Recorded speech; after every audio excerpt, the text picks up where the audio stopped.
अक्सर लड़कियां और महिलाएं अपनी थायराइड डिस्टर्बेंसेस से रिलेटेड प्रॉब्लम्स और गायनी प्रॉब्लम्स को नेट पे सर्च करती रहती हैं या फिर अपने मेल डॉक्टर से पूछने में शर्माती हैं।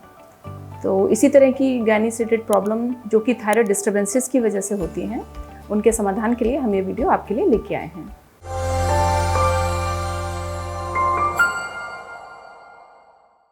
नमस्कार, मैं डॉक्टर मोनिका।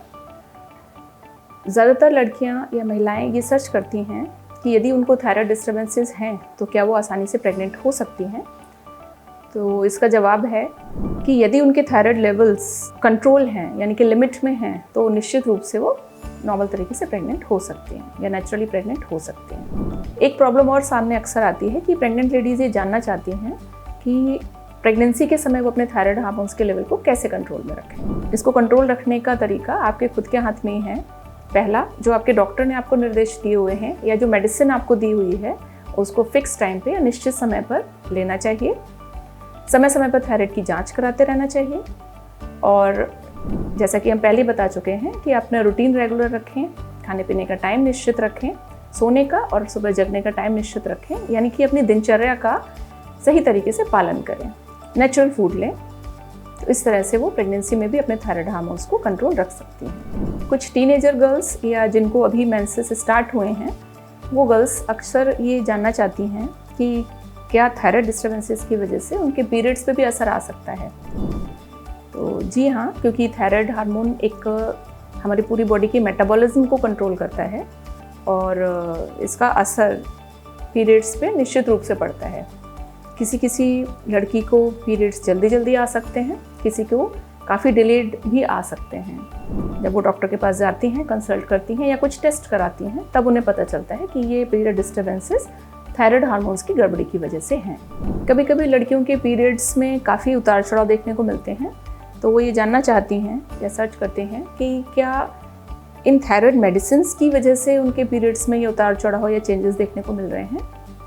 तो जी हाँ, इसका जवाब है कि यदि आप थायराइड की मेडिसिन को इरेगुलरली लेते हैं, यानी थायराइड मेडिसिन को लेने का जनरली एक निश्चित समय होता है कि रोज़ सुबह उठ के खाली पेट लेना है, या डॉक्टर ने आपको जैसा भी निर्देश दिया है उसके अनुसार यदि आप नहीं लेंगी और किसी दिन सुबह 7 बजे, किसी दिन 9 बजे, किसी दिन स्किप कर देंगी, तो निश्चित रूप से इस थायराइड हार्मोन्स की टैबलेट की इस छोटी सी पिल के गलत समय पर लेने की वजह से भी आपके पीरियड्स इरेगुलर हो सकते हैं। अगला क्वेश्चन होता है कि प्रेग्नेंट होने के बाद महिला को अपना थायराइड हार्मोन्स के लेवल कब चेक करने चाहिए।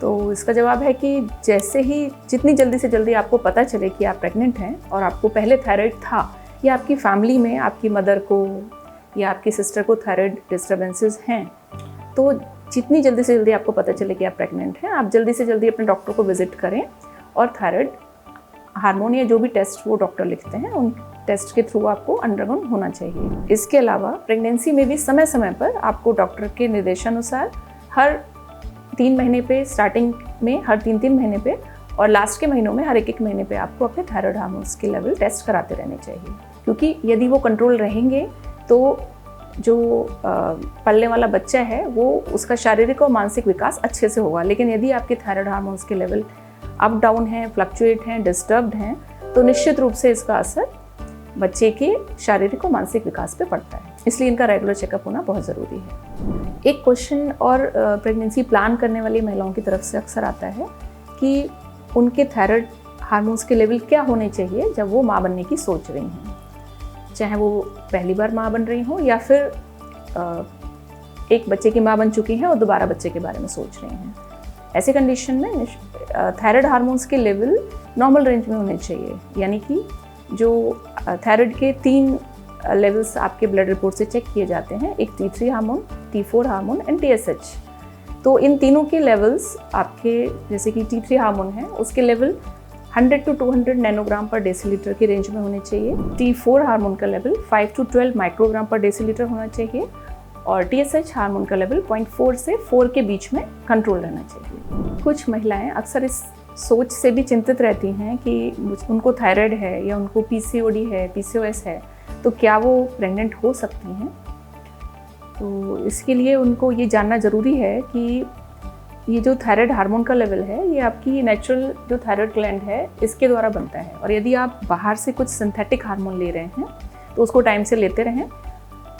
मीन्स वही है कि आपके थायराइड हार्मोन्स के लेवल नॉर्मल रेंज में हो। आपको यदि पीसीओडी या कोई अन्य हेल्थ रिलेटेड प्रॉब्लम है तो और वो आपके पीरियड्स को भी असर कर रही है, तो निश्चित रूप से फिर वो आपके प्रेग्नेंट होने के रेट को भी असर डालेगी। इसलिए आपको अपने डॉक्टर से कंसल्ट करके यदि कुछ ऐसे डिस्टर्बेंसेस आ रहे हैं तो उसका समाधान लेने के बाद ही आप आसानी से प्रेग्नेंट हो सकती हैं। क्या थायराइड डिस्टर्बेंस एक यौन संचारित रोग है? ये प्रश्न भी कुछ लोगों को परेशान करता है।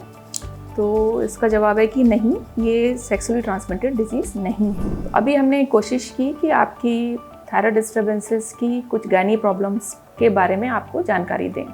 इसके अलावा हो सकता है कि कुछ प्रश्न अनसुलझे रह गए हों या आपके दिमाग में कुछ और प्रश्न आ रहे हों, तो निश्चित रूप से आप कमेंट बॉक्स में हमसे पूछ सकते हैं। हम कोशिश करेंगे कि आपका जल्द से जल्द जवाब दें। थायराइड अवेयरनेस सीरीज़ में हम एक वीडियो पहले भी बना चुके हैं जिसमें हमने आपको थायराइड से रिलेटेड डाइट के बारे में जानकारी देने की कोशिश की थी।